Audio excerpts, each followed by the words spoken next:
اول لما بيجي قدامك اسم فولفو بتتخيل على طول يوروبيان درايفر، اللي شاري العربيه هو شخص اوروبي بحت. طب هل هم بيشتروها عشان خاطر مثلا العربيه رخيصه؟ لا. عشان خاطر الريسيل فاليو بتاعها حلو؟ برضه لا. عشان خاطر مثلا الكواليتي؟ ممكن الكواليتي، بس ليه في الاساس بيشتروها؟ عشان السيفتي فيتشرز. اول لما بتسمع اسم فولفو يعني سيفتي، الامان. سوري.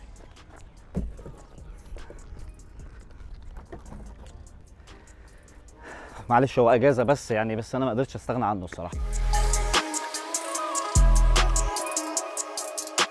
فولفو اكس سي 90 ريتشارج. خلينا نتكلم باختصار شديد على فولفو من ناحيه السيفتي. العربيه دي من اكتر العربيات اللي واخده سيرتيفيكتس وواخده سيفتي تيستنج بالهبل. دبل اي اتش اس والان اتش اس تي اي والان كاب، اليوروبيان ان كاب سيفتي تيستنج. دايما فولفو كانت من التوب بيكس في كل العربيات لسنين طويله جدا. وحاجه كمان، الحزام. الحزام مين اللي عامله يعني؟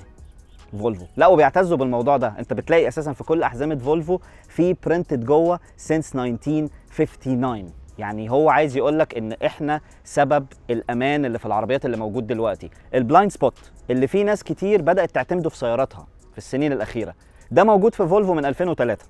وبدات فولفو اصلا تبدا تكشف المشاه، مش بس ان هو بلايند سبوت العربيات، لا المشاه حتى وهم معديين مثلا الرادار ديتكتور والكلام ده من 2008. فالعربيه سيف من زمان جدا، وكل حاجه بتشوفها ليها علاقه بالسيفتي موجوده دلوقتي في اي عربيه في الدنيا، الفضل للناس المحترمه دي. اكستيريور العربيه هو بسيط بس في نفس الوقت سليك وفي نفس الوقت اجريسيف، وخصوصا من قدام. شكل العربيه من قدام حلو جدا. الاجريسيف هيد لايتس بتاعت العربيه ده اوريدي سيجنتشر من فتره. حتى الجريل بتاع العربيه باللوجو اللي فيه نفس الخط اللي من الجنب ده. يعني العربيه بسيطه بس ستيل اجريسيف. من الجنب العربيه بسيطه جدا، نورمال اس يو في 7 سيتر. تمام. في عندك الرنجات بتاعتها 275 40 21 على العربيه دي. في عربيات كتير برضو مفيش الاوبشن بتاع ال 21 ده، بيبقى مثلا 18 ل 20. اوكي. ظهر العربيه دي الحاجه الوحيده اللي نفسي تتغير. التيل لايتس بتاعت العربيه اللي طالعه من فوق دي فعليا قديمه جدا، واتمنى ان هي تتغير، لان لو اتغيرت هي تحس ان العربيه من ورا ملهاش علاقه بالعربيه من قدام. فدي حاجه فعليا حاسس ان هي مخليه منظر العربيه مش قوي يعني، وهي داخله كده عليك حلوه. تبدا تبص عليها من ورا. اول حاجه طبعا بتهم الشخص اللي عنده عربيه اس يو في هي ترانك سبيس او البوت سبيس. تمام. فيعني السبيس هنا انت بتنيم الثيرد رو، وعندك مساحه لدرجه ان انت ممكن تحط السولوم شخصيا بطوله من غير ما تقعده من غير ما تنيمه ولا اي حاجه، اهو زي ما هو. فالسبيس زي ما انتم شايفين سبيس ضخم جدا، وتحط فيه اللي انت عايزه وقت ما تحب تطلع تريب.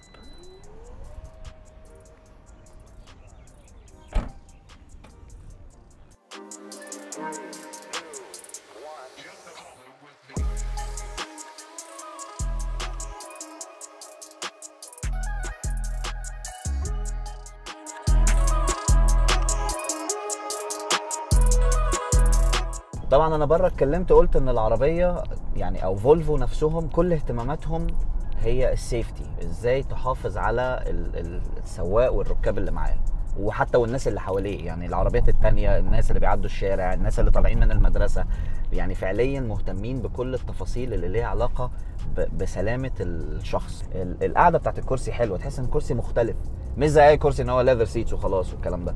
التاتشز هنا بتحرك الكلام ده، البتاع بتاعت الكاب هولدرز اللي بتطلع، السلايدنج دي، كل حاجه، الارم ريست، كل التفاصيل اللي موجوده في العربيه فعليا تبين لك ان انت راكب عربيه تستاهل السعر اللي هي فيه.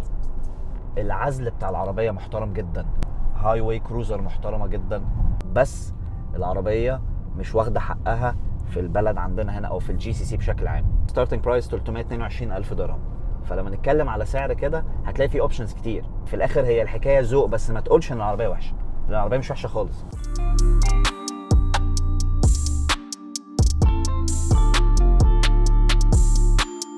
الانتيريور بتاعها سيمبل جدا. عندنا التاتش سكرين بتاعت العربيه سهله جدا، وسهل جدا ان انت تتعود عليها في ثواني. هي فيها تفاصيل كتير وفيها اوبشنز بالهبل، بس مجرد ما انت بس كده براوز كده 5 دقايق انت عرفت بالظبط فيها ايه. فيها طبعا موضوع الاي سي اللي هو مش فيزيكال، مفيش فيزيكال باتنز. الموضوع ده انا لسه برده مش عاجبني، يا ريت يكون في فيزيكال باتنز للحاجات البيسك. في زرار هنا حاطينه عشان يخلوا شكل العربيه انه سليك. عندك مثلا الجلوف بوكس، الجلوف بوكس دايما بيبقى فيه الحته دي مش موجوده، اللي هي تفتح منها، فهي عباره عن باتن موجود في الداشبورد تحت. البارك اسيست، اللين كيبنج ايد، الكروس ترافيك اليرت، التراكشن كنترول، كل حاجه بتتحكم فيها من السكرين اللي موجوده.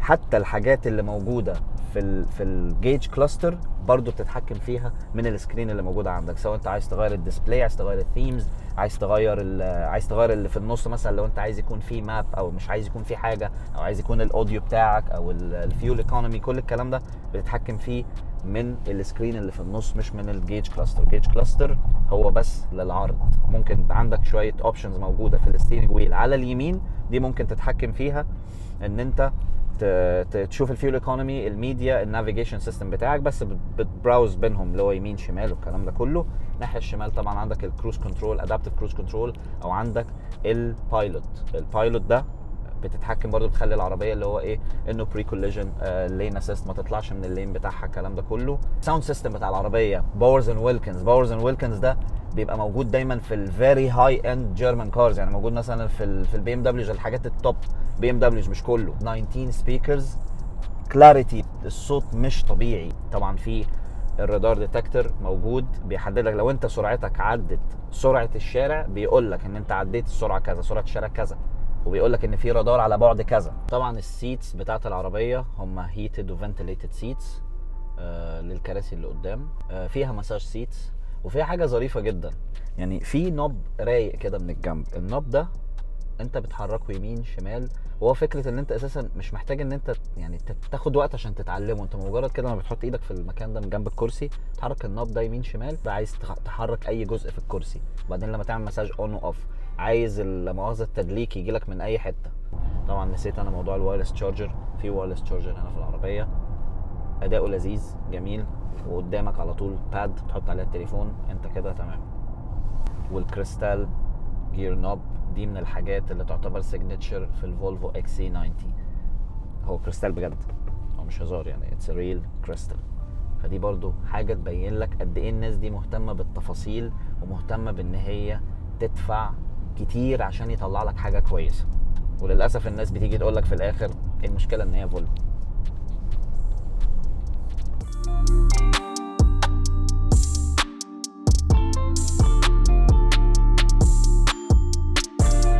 من اهم الحاجات اللي هنتكلم عنها في العربيه النهارده الموتور بتاعها. طبعا فولفو من زمان بيعملوا الموضوع ده. الموتور بتاعها اسمه T8، كان زمان فيه الموتور اللي هو T5، بعد كده بقى فيه T6، دلوقتي T8. هي اسمها XC90 ريتشارج زي ما انا قلت. ريتشارج ده عشان العربيه بلاج ان هايبريد. موتور العربيه 2.0 توربو تشارج وسوبر تشارج، تمام. وفي بطاريه صغيره على جنب بتديك بوست، يعني بتديك باور زياده وبتديك تورك زياده. كل بقى الهيصه دي مع بعض كده بتطلع لك 407 حصان و640 نيوتن متر اوف تورك. الارقام دي يعني 640 نيوتن متر ده، لو هو عايز مثلا يعرف اللي هو 640 ده كتير، يعني فعليا كتير. لامبورجيني هوراكان ايفو 600 نيوتن متر، دي 640، فدي اكتر ب 40 نيوتن متر. لو هنتكلم على الهورس باور دي 407. الاودي ار اس 3 400. مش بقول ان هي نفس القوه، مش بقول ان هي نفس السرعه، مش بقول اي حاجه بالكلام ده، بس بوصل لكم رساله ان العربيه موتورها قوي على عربيه 2.0 4 سلندرز. فالموتور حلو، الموتور قوي. ايه الفرق ما بين الهايبريد والبلاج ان هايبريد؟ لان في فرق ما بين العربيتين دول، او الموتور ده او النوع ده من المواتير. البلاج ان هايبريد، او خلينا نقول الهايبريد الاول. الهايبريد هو البترول وموتور الكهرباء او البطاريه شغالين مع بعض طول الوقت، يعني هما بيساعدوا بعض طول الوقت. لو هنتكلم على البلاج ان هايبريد، انت ممكن تمشي بالعربيه بترول بس، وممكن تمشي بالعربيه هايبريد، يعني تخلي الاثنين يشتغلوا مع بعض، وممكن تمشي كهرباء بس، اللي هي هنا السيستم مسمينها بيور ان هي بيور الكتريك، يعني مفيش اي بنزين دخل في الموضوع. اوكي. الهايبريد انت مش محتاج تشحنها اصلا، يعني هي اوريدي هي بتشحن نفسها بنفسها، هي شغاله كده، تمام. البلاج ان هايبريد بيشحن نفسه، يعني بيشحن من الموتور جزء بسيط، بس انت محتاج ان انت عندك البلاج، انت يو نيد تو يوز ذا بلاج اللي هو زي اللي بيبقى موجود في تسلا وزي موجود في العربيات اللي هي الالكتريك اللي موجوده دلوقتي، التايكان والكلام ده كله. فانت محتاج ان انت في عندك ستيشن بتقف فيها، في عندك الفتحه من الجنب، ان انت محتاج تحط البلاج عشان تشحن العربيه دي، بس تقدر تمشي بيها. يعني هو مثلا، يعني اللي حصل معايا مثلا العربيه كانت زيرو كبطاريه، زيرو، طفيتها وشغلتها تاني يوم لما جيت اتحرك بيها لقيت ان هو مديني لايك 10% حاجه زي كده. 10% دي هي اللي خلتني ان انا اقدر استعمل البطاريه لوقت معين، بس طبعا بتفضى بسرعه لان الرقم اللي موجود مش كبير، يعني 9% ولا كده.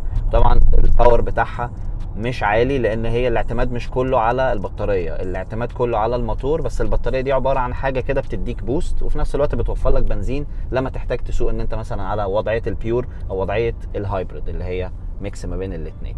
الزيرو تو 100 بتاع العربيه مفيش حد اتكلم فيه خالص، اوكي؟ حتى من الشركه معرفش هم على الاغلب ما جربوش الموضوع، مع ان المفروض يجربوا موتور زي ده، يجيبوا الزيرو تو 100 بتاعه يشوفوا عامل ازاي، يشوفوا الاستيعاب بتاع العربيه عامل ازاي، وخصوصا ان انت تقدر تعمل البوست بتاع اللي هو بولستر انجينيرد اللي بيديك الفول باور، اللي بيديك ال 407 حصان، لان من غير البطاريه هتبقى العربيه 320 حصان زي الموتور الاولاني اللي هو اللي قبل ده اللي هو كان التي 6. فالزيرو تو 100 بتاع العربيه بيقولوا ان هو 5.5، فاحنا هنجرب وهنعمل نفس التكنيكس بتاعت كل مره، تراكشن كنترول من هنا، وبعدين هنحط على الدي في حاجه اسمها بي ماينس وبي بلس، بس هو في الاخر بينقل مع نفسه، ده اللي هو يعتبر المانيوال مود. ريس بريك، الاي سي مقفول، ونديها ونشوف هتجيب في قد ايه. احنا دلوقتي ماشيين على الفول باور اللي هم 407 حصان، وادي ال 100 جت. ما اعتقدش ان هي 5.5، بس ممكن تكون علت عن كده شويه. العربيه دي طبعا فيها توربو تشارج وسوبر تشارج زي ما قلنا، اوكي. ايه فكره ان العربيه دي فيها الاثنين؟ طب ما هي يا اما توربو تشارج يا اما سوبر تشارج، وفي الحالات كلها تقدر تحط الهورس باور اللي انت عايزه مع سوبر تشارج او مع توربو تشارج. اي توربو تشارج في الدنيا هو فيه توربو لاج. توربو لاج احنا عارفينه، وفي عربيات بيبقى توربو لاج فيها عالي جدا، في عربيات التوربو لاج بتاعها مش ملحوظ بس كله فيه. السوبر تشارج بقى بيخش في النص يعوض الحته دي، يعني توربو لاج لما بيحصل سوبر تشارج كده كده شغال فبيلحقك عشان ما تحسش بالتوربو لاج، فبيخلي الموتور دايما شغال at the peak، دايما مديك الباور كله، مفيش باور ضايع بسبب التوربو لاج. فهو ده اللي مخلي العربيه فعليا بتسحب كويس، والبوست برده لما بيفتح بيديك برده سحبه اعلى، بتحس ان العربيه فعلا very smooth، ماشيه بطريقه لذيذه. العداد حتى بتحسه بيجري، العربيه ما بتريحش، ما بتحسش فيه حاجه. النقلات بتاعت العربيه ال8 سبيد برده يعني كويسه وسلسه، ومخليه العربيه فعليا ماشيه براحتها، وات هاي سبيد انت بتحسش ان العربيه فعلا ان انت طاير ولا حاجه كده، بس بتحس فعلا العداد بيجري، بتحس العربيه فعليا مدياك الباور اللي انت عايزه. عشان كده بقول العربيه محترمه جدا قياده واداء وحبشتكنات، كل حاجه في العربيه فعليا حلوه جدا.